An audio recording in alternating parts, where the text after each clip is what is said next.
everyone. Welcome to ABeam Consulting Indonesia New Normal webinar series. I'm Dea from ABeam Consulting, will be the host for today's webinar. Today's topic will be automations. First of all, thank you for the enthusiasm to join this webinar. And before we start, I'd like to inform you that during the session, you may input your questions in the Q&A box in the bottom corner of the Zoom screen. You may ask whether showing your name or by anonym, and later on we will go through all questions in the Q&A session with time allows. Now, I'd like to introduce you to our speaker today. He is Aldi Poli. He is a manager of ABeam Consulting Indonesia, especially in strategy and operations team. He is a versatile consulting professional with 12 years experiences in project management, software delivery, and business process transformations in multiple industries across Asia Pacific. Now, without further ado, please welcome our speaker today. Hello, Aldi. Hi, Adea. How are you? Yeah, I'm good. How about you? How are you, Aldi? I'm very well, thank you. I hope you can see my screen well. Is this okay? Yes. Is it okay for the sounds and also the screens? And okay, that's very good then. And also, Aldi, so you will present to us about automation today, right? Yep, that's correct. Yes, we are ready to present and we are ready to hear your presentation today. So I will pass the mic to you. So Aldi, the screen is yours. Thank you very much. Good afternoon, everyone. I think thanks, Dea, again for the brief introduction. So today, we'll be talking about automation and how that automation can improve your organizations during COVID-19. I'll also be talking about just a brief of high-level analysis of the COVID-19 impacts, right? So this is going to be a two sets. Okay, so high-level implication of the outbreaks, specifically in organization operations. New habits during social distancing were sustained as new business practices, right? So we have recovery stages for COVID-19, and there are three. And I believe every one of you has encountered this and experienced this over the last 6 or 7 months or so. It started with responsive, where immediate countermeasures were implemented, emergency measures and strict restrictions by organization and also by government, right? And then enforce us to adapt to something new. Now, this adaptation, personally, my experience is to work from home, and I believe a lot of you also are working remotely. And this is basically a midterm social distancing guideline or intermittent, where it goes from time to time when the disease has come with a high number. A very good example is currently in Jakarta with the PSBB phase 2. We started a new PSBB again in September, I think, right? And it still continues. And afterwards, the business will go through a lengthy, not lengthy, but kind of like a wavy period into what we call a new normal, where new business practices will be adopted, right? And this is where the disease or the outbreak will end and full recovery of business activities, right? However, at this stage, I think we don't know when is that going to happen. Okay. Now, COVID-19 and social distancing, after the end of a strict lockdown or PSBB, people are continuously being less active. This is the statistics that's coming from a comparison between Tokyo and Jakarta, right? Of mobility changes or retail and recreational places. If you can actually see from February, the activity has dipped significantly into minus 60%. So this also happens in Jakarta, where we went to what you call a PSBB, and we were doing all our activities within our homes. Slowly, it's progressing into what's it called into where we were, but at the moment we are still far from that, right? So how this is going to be impact into our operation, right? So there will be a significant impact, which require organizations to rebuild for the coming of what we call the new normal. Now, what our topics for today, we'll touch about two things around the operating model, and also those operating model and resources and its impacts to the stages, right? So if we talk about responsive now, when we did this when we experienced this in late March or so, we were working from home, and then we were using technology that supports remote working, such as Zoom, Teams, or clouds or VPNs, right? Now, during that time, resources also have been tightened, especially if you're in financial services. There's an initiative to tighten the collections, right? And across industries and businesses, a cutoff of non-urgent expenses has been done dramatically, and also a postpone of non-urgent investments and new recruitment. Now, during the adaptations, this is probably where we are at the moment. Businesses also try on new things, especially with online-based operating models. For example, digital lead generations or inside sales. Now, with terms of the resources, a lot of streamlining in operations, right? Especially around the squish cash to conversion cycle, right? So reduce getting all the cash as fast as possible, right? And also further cost saving by adapting new ways of doing things. Where in the new normal, at the stage of the new normal, once we have tried those various operating models during the adaptation stages, we will build that new operating model and adapt to that new normal or to the new condition. That also align with the resources. There will be an optimization of organizations, changes around the operating models and the structure, and also the skill set of resources. Now, what's going to happen after the break, right? So eventually, human behavior will change, right? But people will be less physically engaged. So this is a study. Percentage of people who say what will they be doing after the outbreak is over. So in here, the online purchase from home for delivery is still going to be something that people are still doing, right? For us, like myself, home delivery such as foods and beverages. We've got GoFood and Grab as well, Grab Food, right? That's something that I'll be doing consistently, right? And also online shopping, right? So I guess this is, people are still going to be doing online shopping, right? Now, in terms of less physical contacts, right? When you have to go out in your stores or supermarket, 27% says they would be visiting stores less frequently, and 32% they will say, yep, we go to the stores, but we'll spend less time inside the stores. And some of them also would be using the self-checkout services, which this is something that's not quite common in Indonesia, but I've seen several supermarkets has implemented what you call self-service checkouts.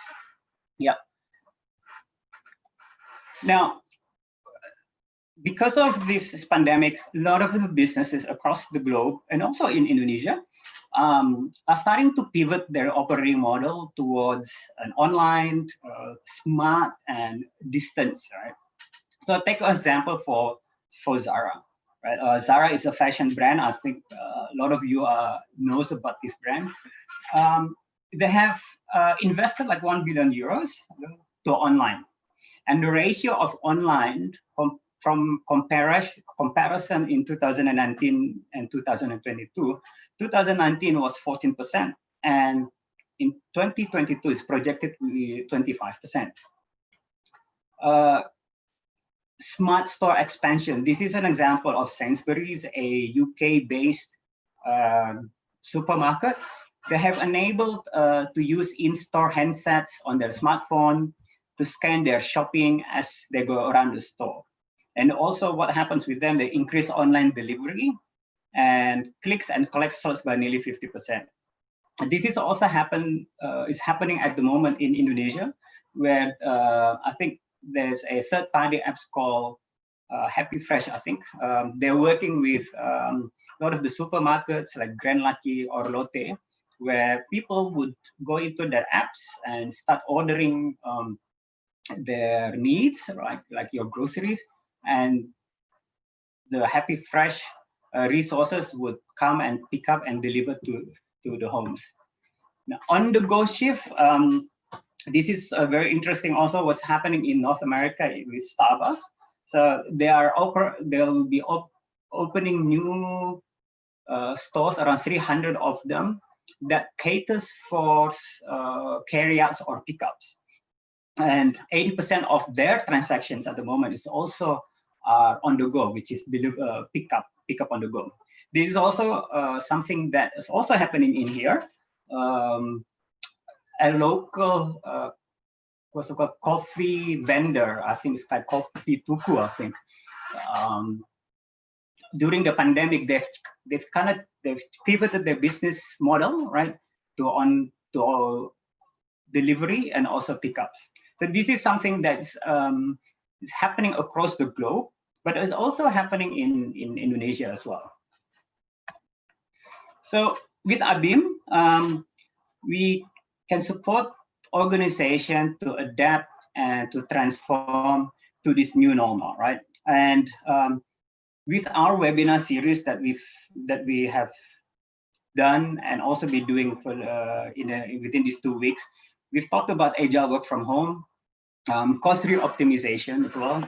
And today I'll be talking about automation, new operating sales model. We will have that webinar tomorrow, and also about business process improvement, which is happening on the 1st. So stay tuned, right? We've got 2 more webinars around how we can help, how organizations can be helped with this type of topics. Now let's talk about automation for a bit. Now, automation is essentially a key aspect for organization in adapting to the new normal. We've seen this during the last 6-7 months, right? The impact of COVID-19 and how ABeam actually can help with certain approaches leading to the new normal. We realize that there are still work that requires physical presence in the office. Multiple administrative jobs still requires personnel to be in the office because of their nature of their what's it called, policy and tasks, or even procedures, right? And how we go about this, we come up with an approach of business process improvement and also digital labor. And digital labor, I'll be talking a lot in here during this presentation, especially around RPA. We also realized that, right, one of the things during working from home, there's additional administrative jobs that is happening. So tedious processes which has less strict aspects or without without hard policy, or could be automated and improved with digital labor, right? And also one of the biggest challenge working from remotely is that is the limited support from technical experts. Now, the challenge of seeking technical expertise or experts can be solved through virtual meetings. And how we go about approaching this, it's around remote training for in-house development and also for around remote development and troubleshooting support. So let's uh, talk deeper around these various what's it called activities or jobs that can be catered or that can find solution with us. So organization come across typical business processes that requires physical presence of employees, and some of them can be improved to support remote working. Like I said before, there are some work that physical presence are still required because of the nature of their work. For example, like invoicing, right? There are organizations that still requires people to come to the office because of the legality in producing those invoice. These are also comes into an issue where stamp duty and signatures are still required, like wet signatures and stamp duties. And contract, like contract requires a legality through stamp duty, right? Also sales order. There are also organizations that requires a personal approval, like, and then also wet signature to authenticate the sales orders, right? Medical certificates as well. Presence of a medical professional is still required to declare a medical status. However, there's also been some shift in terms of where if you are sick, you can ask for some kind of inquiry to a GP through a third-party apps like which is called a telehealth, right? So this is happening, but for serious illnesses, I think, serious illnesses, you would still require to go to a hospital and require a medical professional to certify you with a certain medical statuses. Now, with the new type of administrative jobs and working from home, we realize the high volume of administrative tasks that you can resolve through digital labor. Right? One thing that I can example for this is a health checks, where health check requires automation in gathering data on the health check results. So there's few companies who requires their employees to do a health check surveys. Now, with all the health check surveys, it's being computed, and with that computation, it's been aggregated and what's it called? Summarized, and this is will be reported to the organizations to see how are the employees of the organization in terms of their health, right? Remote training, and that also can be supported and can be done offsite.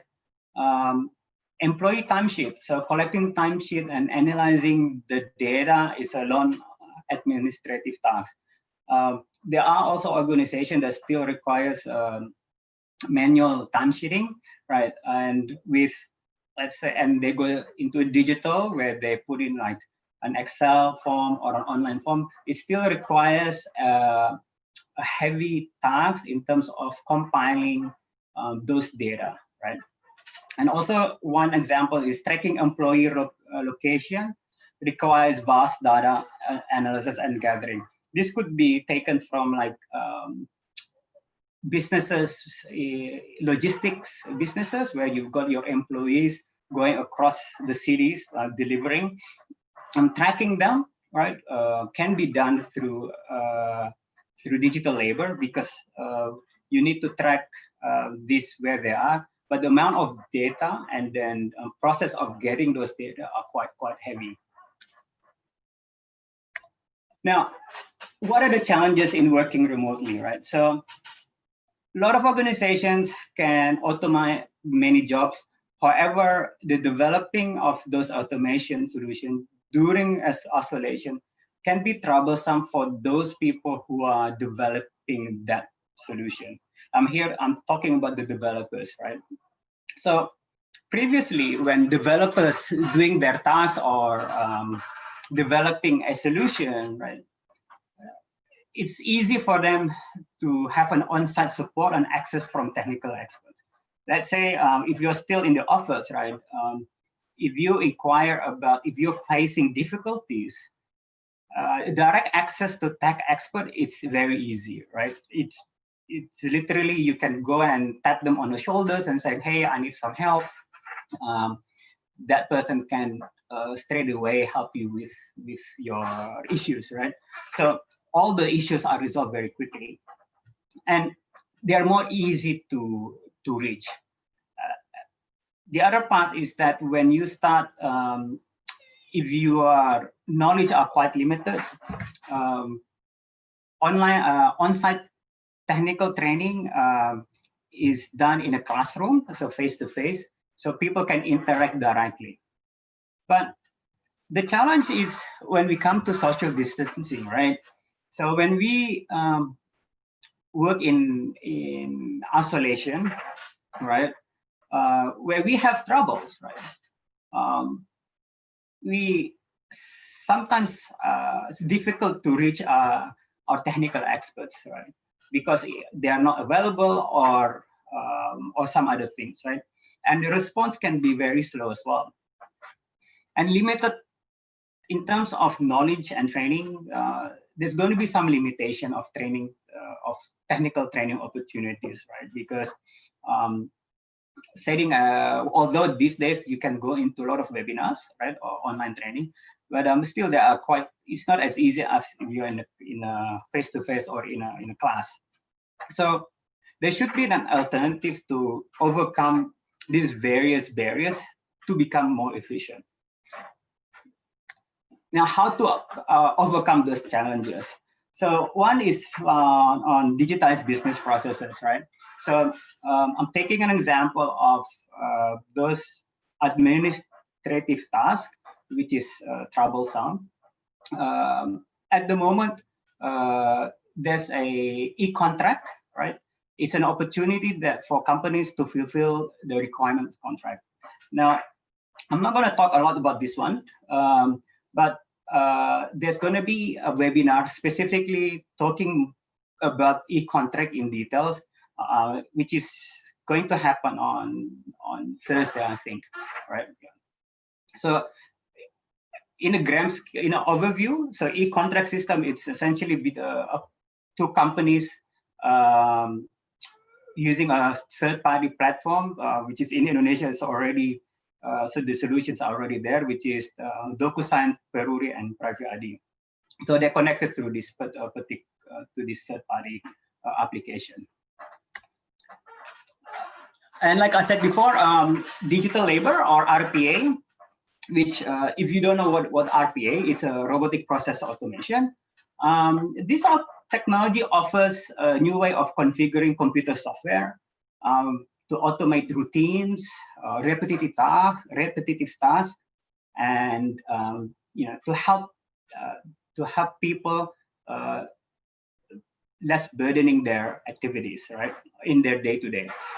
For example, here we can see an administrative officer from, let's say, from a procurement, right, for instance, right?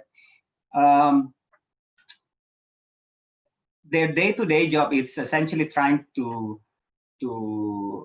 send a report to the colleagues in accounting. So how do they do that?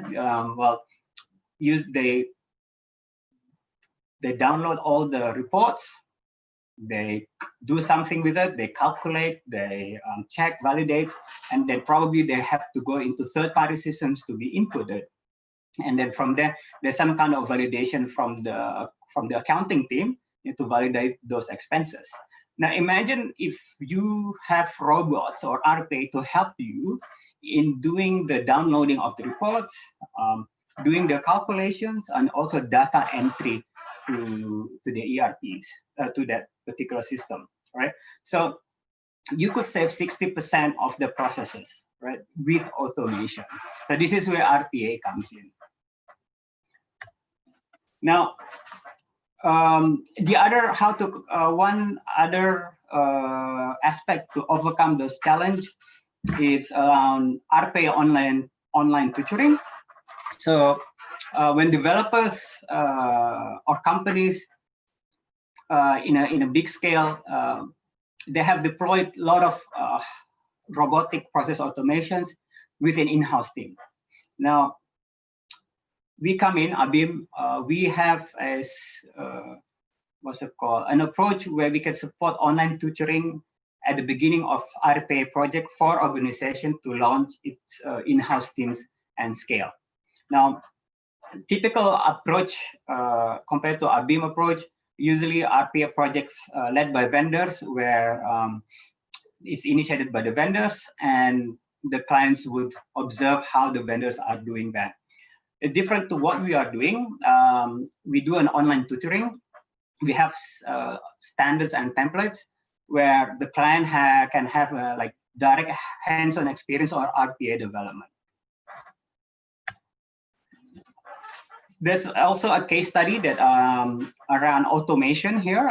So there's a company, a telco company, right, who have benefited with implementing digital labor. So the challenges for that company was to integrate processes in their supply chain for SIM numbers, which involves multiple systems from DMS, ERP, and POS. So the process area for them to improve the retail operations and also the activity of data transfer between systems. So the digital labor here comes in to help those process smoothly between the various systems like email, DMS, ERP, and POS. As a result, where initially the process of integrating of those transactions, it takes about 300 hours, but with the introduction of digital labor, it has reduced the business hours to 60%, and it's now like 120%. And of course, one of the key advantages of having this digital labor, which is it limits human error and also increase data correctness. So before moving on, before I finish this presentation, so our services on automation, we have 4. One is business process assessment, solution development, remote training, and also remote and on-site development support. So that concludes my presentation for today. I think there you can move into the next sessions. Yeah. Okay, thank you, Aldi, for presenting important yet beneficial topic for today. In the Q&A box, we have several questions here. I would like to ask Aldi to take the lead for the question. Should I read the question for you? Yes, if you want. Yeah. Okay, so the first question is from Amelia Sinta. She said, the slide digital labor part really interesting and also other slide as well. My question, is it possible if process number 1 and number 5, the manual activity, also doing by robot? Okay, so let me go back to that presentation, that slides here. Yeah, so yes, so the answer depends on what type of processes, right? So if you're asking about validations, right, Amelia? So the accounting to recheck the input data, yes, it can be done by a robot, right? But sometimes some organization doesn't want to do this. They would require someone like a person itself to do that validation itself. However, yes, it can be done by an RPA. And the other one, the number 1 send expense report, yes, that also can be done by automations and can be done by a robot as well. Yeah. So it comes back to how your organization and how the processes are being defined. And it's also, you need to understand how crucial is that particular process, right? You also have to you have to also seek to understand whether there are company policy or compliance that relates to that particular processes, right? So yeah. What's any other questions? Okay, Aldi. There is also a question here about also from digital labor, but this is anonymous. How much time is needed to implement the digital labor? Oh, okay. So implementing digital labor depends on what type of process that you are targeting, right, or what you're trying to improve. But let's say for a small scale processes which has around 5-6 steps, I don't think it's going to take a lot. Yeah, I think between 2 to 3 to 4 weeks. Yeah, if it's a simple process, you can apply a digital labor. So again, this is where we come in. As I said, with our business process assessments, we come in and then we can estimate how what are the processes that we can help to automate using digital labor, right? So because not every process can be automated, and the other question that rises from here, if that can be automated, the question is it worth it? Is it valuable to be automated, right? So those are the things that we'll do during the business process assessment. Yeah. Any more questions there? So I think we have a limited time today, Aldi. So from Amelia, she responds, "Thank you, Aldi-san." Yeah. Okay.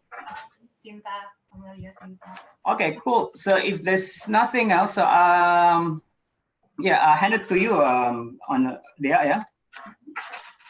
So before we close the webinar today, I'd like to remind you guys that we have still another 2 webinars. First is new sales operating model, it's tomorrow, and also digitalized business process is the day after tomorrow. I will copy the link to the Zoom chat. And kindly take a time to register the webinar, and we will see you soon in tomorrow and the day after tomorrow. And also we provide you a QR code in here. Kindly take a screenshot or download it so you can scan it and it will directly scan you to ABeam Consulting download insight. And after this webinar, we will also send you a link for the survey by email, and we kindly ask you to fill the survey so we can improve in another webinar. All right, that marks the end of today's webinar. Thank you for your time to join our webinar, and we hope that today's topic can be very useful to be applied in your organizations. Have a nice day. Thank you, and see you in another webinar. Thank you very much. Bye-bye.